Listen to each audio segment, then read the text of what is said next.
네, 오밤중의 뉴스 함께하고 계신 지금 시각 11시 39분을 지나고 있습니다. 네, 오늘 제가 준비한 첫 번째 주제부터 들어가겠습니다. 첫 번째 주제는요, 법원은 왜 윤관석 영장만 내줬나입니다. 자, 어제 아시는 분 아시겠습니다만, 아시는 분뿐만 아니라 모든 분들이 다 알고 계시겠습니다만, 윤관석 의원하고요, 이성만 의원에 대한 구속영장 실질심사가 있었습니다. 두 사람이 돈봉투 사건에 연루가 됐다. 이 사람 두 사람이 돈봉투를 뿌리는데 직접 관여를 했다라는 그런 혐의를 받았었죠. 자, 그런데 똑같이 영장이 청구가 됐는데 왜 윤관석 의원만 영장이 발부되고 이성만 의원은 발부되지 않았나? 이런 생각을 할 수밖에 없어요. 둘 다 2시간 정도의 심사를 거쳤고요. 그리고 발부 결정이 난 것도 자정몰입이었습니다. 먼저가 나온 사람도 없고 나중에 나온 사람도 없어요. 하지만 똑같이 시작해서 거의 똑같이 끝났고 똑같이 발부 아니면 기각이 결정됐었는데 두 사람의 운명이 갈렸다. 혐의도 똑같았고. 자, 근데 왜 그런 일이 생겼을까? 왜 이 두 사람의 운명이 갈렸을까? 이 논란이 될 수밖에 없겠죠. 의문스러울 수밖에 없습니다. 언론들에서는 증거인멸 시도 여부가 이 두 사람의 운명을 갈랐다라는 얘기도 합니다. 증거인멸의 시도, 윤관석 의원은 핸드폰을 교체를 했단 말이에요. 핸드폰 교체한 것이 증거인멸의 시도다라는 식으로 했는데, 글쎄요, 저는 이해가 안 갑니다. 핸드폰 교체? 글쎄, 교체해서 그래서 확보를 못 했나요? 그것도 아니지 않습니까? 자, 그럼에도 불구하고 핸드폰 교체는 늘 있을 수 있는 거 아닙니까? 그죠? 근데 핸드폰 교체를 했다는 이유로 윤관석 의원에 대해서는 영장이 발부가 되고 이성만 의원은 발부가 안 됐어요. 문제는 혐의 소명이 있느냐, 혐의가 어느 정도 소명이 되었느냐, 이 부분에 대해서는 언급이 없어요. 어떻게 보자면 혐의가 불분명하다라는 의미일 수도 있습니다. 이 점에 있어서는 사실은 박영수 특검의 경우에도 비슷해요. 박영수의 경우도요, 사실 혐의와 관련해가지고 좀 애매모호했어요. 그리고 혐의가 뚜렷한지 뚜렷하지 않은지도 잘 명확하게 나와지지 않았습니다. 그런데 휴대전화를 일부러 뽀겠다, 망치로 부셔가지고 증거를 인멸하려 했다라는 점이 문제가 돼서 구속영장이 발부가 됐어요.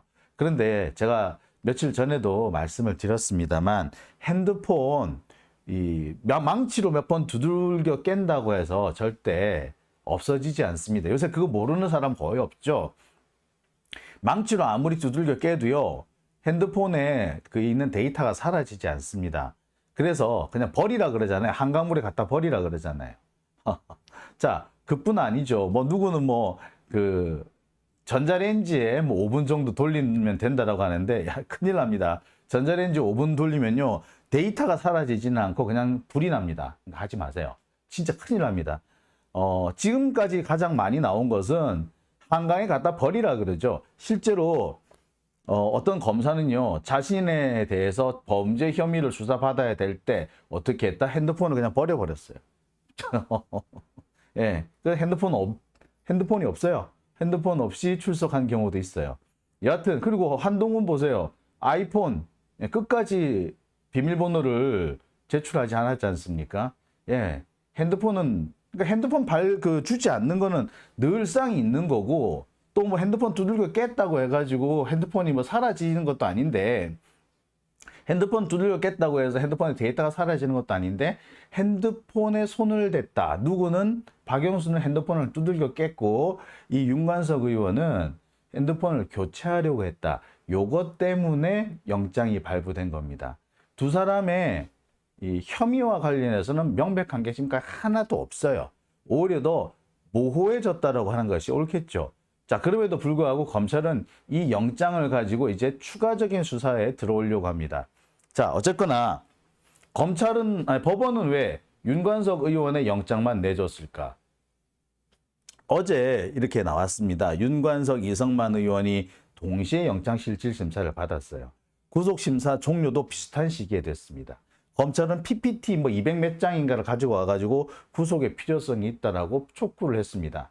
자, 그런데 PPT가 100 몇 장이 된다더라 라고 하는 그런 보도가 꽤 나오는데, 지난번에 보니까 박영수는요, 구속영장 청구서에 PPT가 260장인가 된다 그랬다 그러죠. 하지만 제가 간단하게 말씀을 드릴 게 있습니다.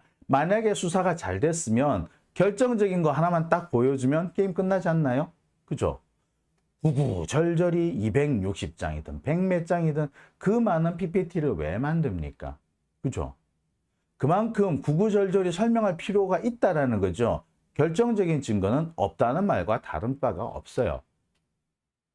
검찰이 그러니까 서초동에 떠도는 가장 확실한 거짓말이 있습니다. 이것은 거짓말이다 라고 하는 유형이 두 가지가 있는데, 첫 번째가 검찰이 혐의 입증에 자신감을 보이고 있다라는 게 거짓말이고요. 또 다른 거짓말은요, 도망쳤다가 붙잡혀온 증인이 진술을 바꾸면서 진실을 밝히겠다라고 말하는 거랍니다.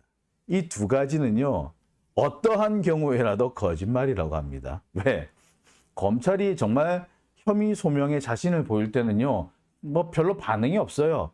묵묵히 있습니다. 그냥 법정에서 보여주면 그만이니까. 자, 보세요! 게임 끝나잖아.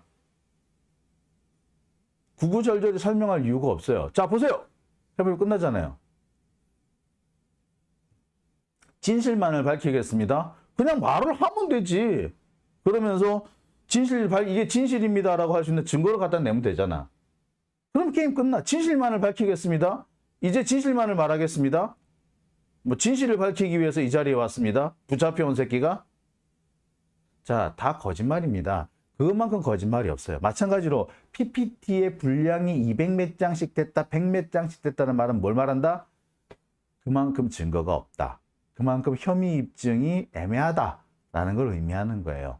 따라서 내가 만약에 판사라면 PPT 이만큼 갖고 오면 야, 쓸데없이 꺼져 씨 이럴 거야. 변호인이나 피고인 입장에서는 반박하고 싶은 말이 얼마나 많겠어. 만약에 진짜 자기가 억울하면 하고 싶은 말이 산더미처럼 쌓여 있을 거 아니에요. 그러니까 피고인의 입장에서는 그렇게 많은 분량의 변론 자료가 나오는 게 이해가 돼요. 하지만 검사가 억울해? 아니잖아요. 검사는 이 사람이 이런 범죄를 저질렀습니다 라는 걸 딱 입증만 하면 땡이야. 굳이 크게 할 이유가 없고 길게 날 이유도 없어. 구구절절히 설명할 이유 더더군이 없죠. 그런데 PPT가 260장? 그거는 증거가 없다는 얘기예요. 어려. 자, 여하튼 이렇게 했는데 결과는 어떻게 나왔느냐. 윤관석은 구속되고 이승만은 영장이 기각됐다. 자, 이렇게 엇갈렸다라는 거죠. 자, 달리 말하자면 지금 검찰의 주장들을 하자면 윤관석은 혐의가 어느 정도 인정된 것이고 이승만은 혐의가 인정 안 된 거라는 얘기인 거죠.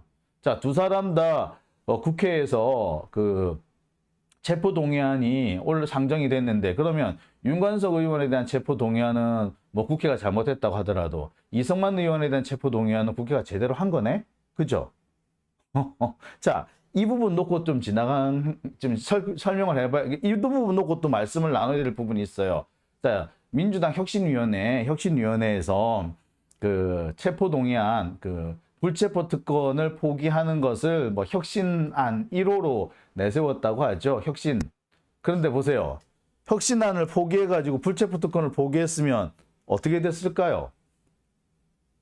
자, 이런 면에서 보자면 불체포 특권 포기라는 것도 어느 정도 이제는 재고해야 할 때가 왔다. 그런 식으로 함부로 얘기할 건 아니다. 라는 게 좀 명백해진 걸로 보입니다. 자, 여하튼 두 사람 중에 한 사람만 영장이 나왔습니다. 도대체 이렇게 영장이 엇갈린 이유는 무엇이냐?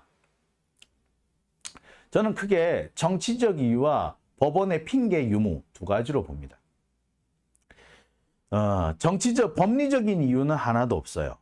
정치적으로 법원이 이렇게 할 수밖에 없겠구나.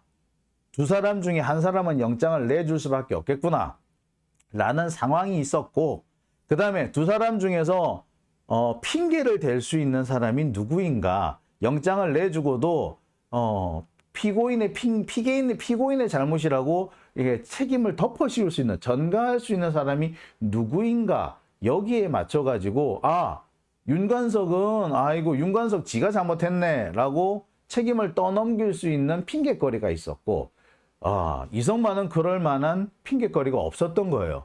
그래서 정말 억울하게 윤관석 의원이 잡혀가게 된 겁니다.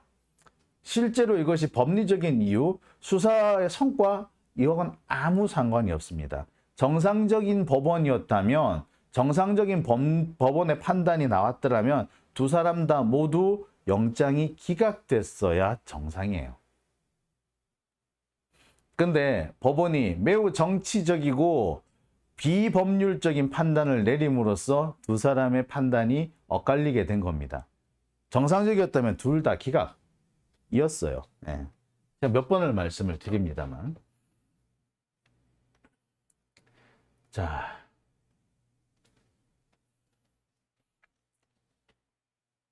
자, 그런데요.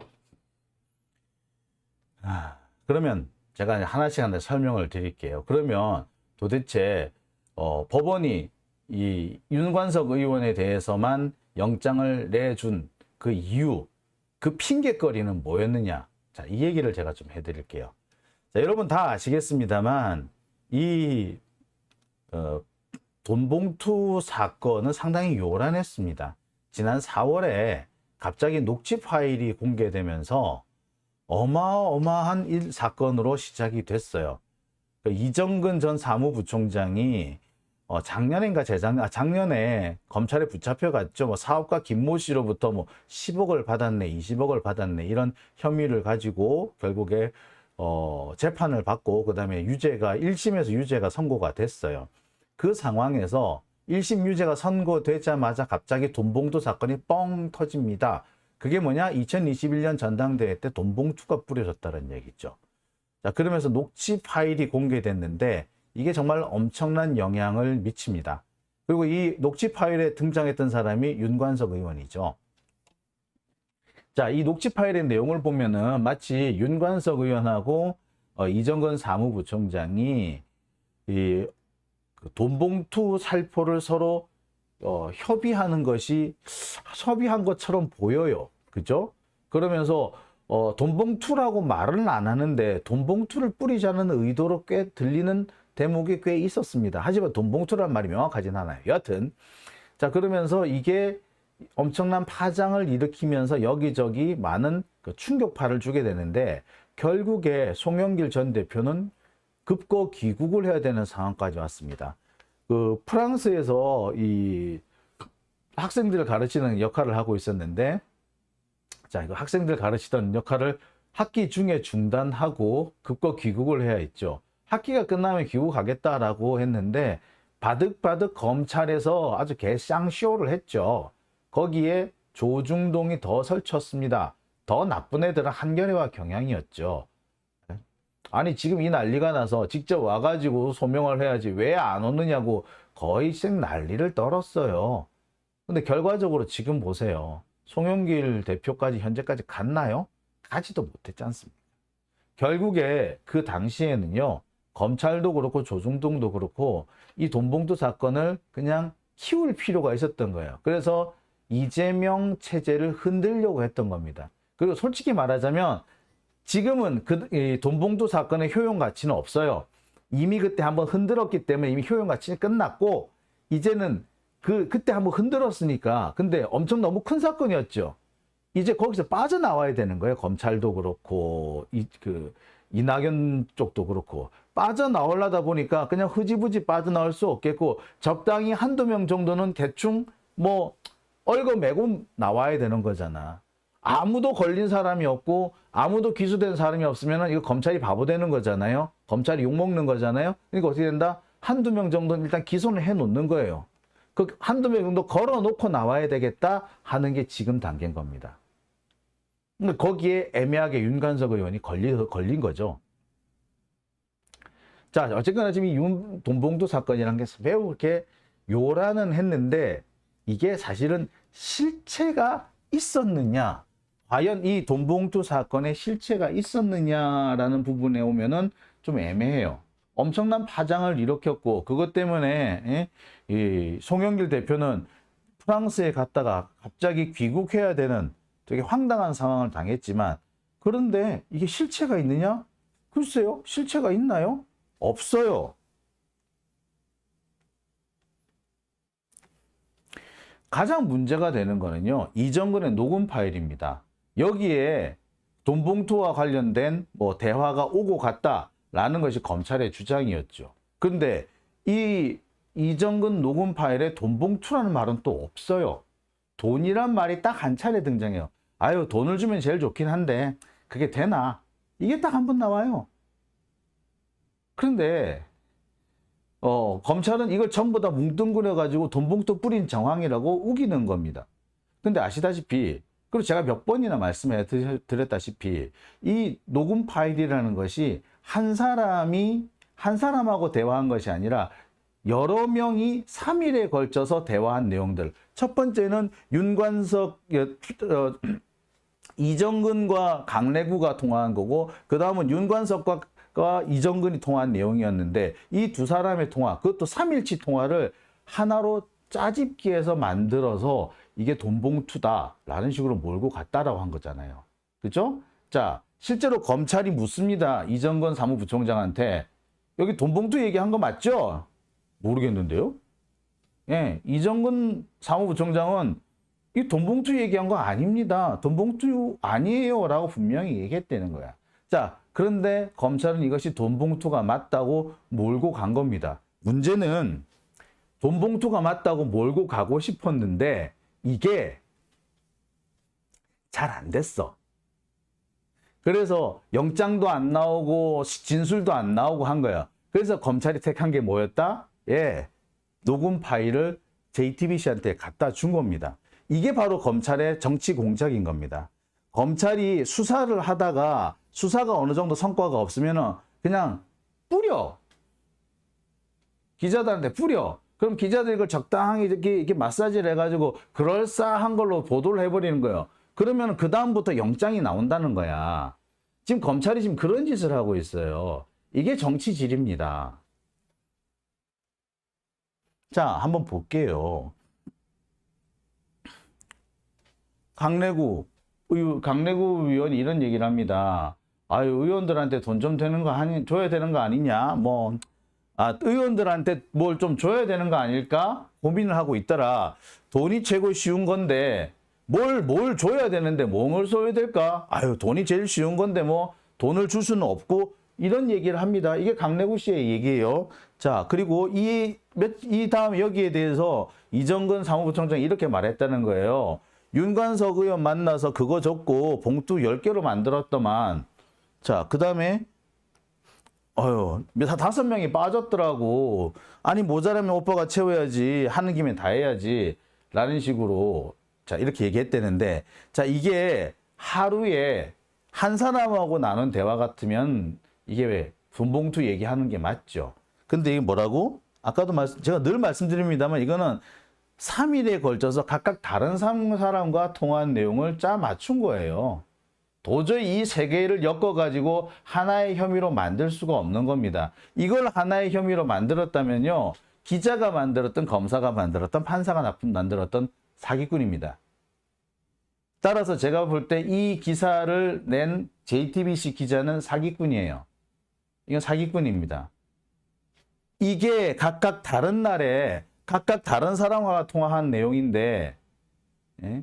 이거를 어떻게 하나로 묶어가지고 돈봉투를 주고받은 정황이라고 만듭니까? 이건 짜맞추기죠. 짜집기죠. 이런 식으로 짜집기 하면요. 뭐든 못 만들어낼 수 있는 게 없습니다. 자, 여하튼 실체가 없었어요. 제가 지금 이렇게 열심히 말씀드리는 거는 돈봉투 사건의 실체는 없다라는 겁니다. 돈봉투가 실제로 주어졌는지 안 주어졌는지 현재로서는 알 수 있는 게 없어요. 검찰이 의심을 품을 수야 있겠지. 검찰이 의심 안 품을 수가 없으니까. 자, 그렇지만 의심을 품을 수는 있다고 하더라도 이것이 실체가 있고 증거가 있느냐? 그러니까 형사 처벌할 정도로 그 실체의 증거가 입증이 되었느냐? 그건 아니죠. 어디를 보더라도 그런 부분은 없습니다. 자, 그런데 지금 우리나라 검찰과 언론은 그냥 우기기에 너무 이제 익숙해져 있죠. 증거가 없어도 법정 밖에서 우겨가지고 그걸 법정 안으로 끌고 들어가서 판사를 압박해서 검찰이 유리한, 검찰이 생각하고 있는 결론으로 끄집어내기 위해 끌고 가는데 너무나 익숙해져 있어요. 그걸 하는데 검사와 기자가 유착되어 있는 거죠. 그게 바로 법조 기자단인 거고요. 그게 현재 우리나라의 이 법원과 검찰과 기자, 검언 유착의 기본 구조입니다. 그래서 제가 말씀을 드리고 싶은 가장 주제는 그거예요. 결국 돈봉투 사건의 실체는 없다. 조작이 있을 뿐이다. 기자와 검사가 협잡을 부려서 매우 부족하고 부실한 자료를 가지고 사건 하나 만든 거다. 자, 그렇기 때문에 이런 사건에서는 윤관석이 됐든 또는 이성만이 됐든 영장이 안 나오는 게 맞아요. 그런데 문제는 지금 검찰의 사정입니다. 검찰이요, 이 돈봉투 사건에서 윤관석 의원이 됐든 이성만 의원이 됐든 이 관련자 한 사람 정도는 기소를 해줘야지 이 사건을 마무리 지을 수가 있는 거예요. 이미 이 사건으로 엄청나게 시끄러웠잖아. 쌩 난리를 쳤잖아요. 국회에서 뭐 체포동의안을 2번, 3번씩 날리고, 전직 야당 대표를, 그땐 여당이었지, 여당 대표를 외국에 나가 있는 사람을 국내로 불러들이기까지 하고 쌩 난리를 쳤잖아요. 자, 이 상황에서 흐지부지 끝내면은 안 되거든. 그렇게 하면 자기들 욕먹거든. 심지어 검찰이 정치적으로 엄청 타격을 입게 되거든. 그러니까 어떻게 돼? 그렇게 끝나지 않고 뭔가 하나는 그래도 걸었잖아 라는 핑계거리를 만들어 두고 싶은 거예요. 그 핑계거리는 국회의원 한 명이면 돼. 그래서 그게 재수없게 누가 된 거다? 윤관석 의원이 된 거예요. 왜? 왜 윤관석 의원이 그 상황에 놓이게 됐죠? 일단 윤관석 의원이 구조상 딱 걸리게 돼 있는 구조가 있어요. 그러니까 돈봉투 사건에서 보면은 강내구에서 이정근에서 윤관석으로 이렇게 돈이 갔다는 구조를 갖추고 있어요. 이게 사실이든 사실이 아니든 간에. 그리고 이 윤관석 의원이 송영길 대표하고 측근이다. 요것 때문에 지금 검찰이 대대적으로 송영길 대표까지 괴롭히고 있는 거잖아요. 기본적으로 이 구조가 성립이 돼서 이게 어떻게든 간에 뭐 마무리가 됐든 또 송영길 전 대표한테까지 몰고 가든 윤관석 의원을 빼먹으면은 검찰로서는 상당히 곤란한 입장에 취하게 될 겁니다. 그러니까 결국에 윤관석을 끌고 갈 수밖에 없었죠. 또 한 가지, 사실관계는 되게 애매한데 보시다시피 뭐라도 아까 녹취 파일 같은 것도 제가 분명히 짜집기라고 말씀드렸습니다만 이 짜집기든 뭐든 뭐라도 나온 윤관석 의원에 비해서 이성만 의원은 그런 것조차도 안 나왔죠. 그러니까 윤관석 의원은 핑계거리가 뭐라도 하나 있는데 이성만 의원은 핑계거리 자체가 없었던 겁니다. 그러니까 어떻게 되겠어요? 검찰 입장에서는 윤관석이라도 이 영장을 좀 내줘라고 할 거고, 뭐 재판부 입장에서도 법원 입장에서도 둘 다 기각하기는 좀 모시기 하니까 어떻게? 그래 그러면 윤관석은 내줄게 라고 된 겁니다. 이렇게까지 법원이 할 수밖에 없는 이유 중에 하나는 박영수가 있었죠. 검찰이 박영수라는 희생양을 썼어. 어떻게 보자면 윤석열의 형님이잖아. 윤석열의 큰형님이 되는 박영수, 영수형을 검찰이 희생양으로 썼다고. 그런데 법원이 이 국회의원 2명 구속영장을 다 기각할 수 있겠어요? 못하는 거죠.